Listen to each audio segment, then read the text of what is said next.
Yo! What is up sa inyo mga bossing? For today's video nga mga bossing, no? Ay naku naman talaga, sakit na naman di lang sa ulo kundi sa bulsa mga boss kapag nagpapansin itong motor natin mga boss. Wait, teka lang, hanggang ngayon wala pa rin akong maisip na pangalan sa motor ko mga boss. Comment down nga mga boss, baka may naisip kayong pwede nating ipangalan at sa mapipili at magustuhan natin ay bibigyan natin ng kunting pangkape.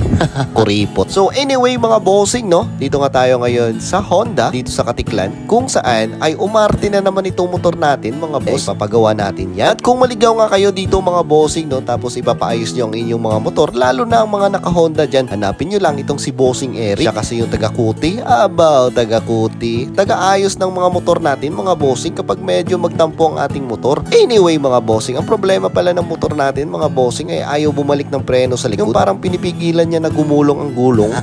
Ano ko no? Basta. So sabi nga ni Bossing Eric mga bossing ay nag-stock up nga yung preno nito sa likod. So obviously, nagsa-stock yung preno nito sa likod. Ha? Ano ko no?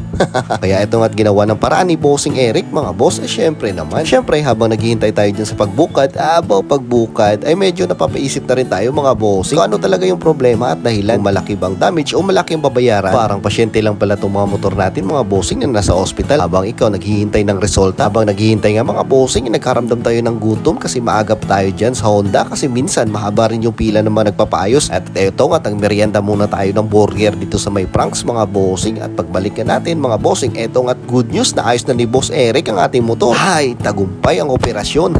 Modus talaga kay Bossing Eric at sa Honda mga bossing. So bago nga tayo umuwi mga bossing, iduban mo tayo sa palengke para bilhin yung inuutos ni Mama. Nagpapabili siya ng papaya para sa kanyang tinola. Papaya para sa tinola. Samahan na rin daw ng gata. Ha? Tinola? May gata?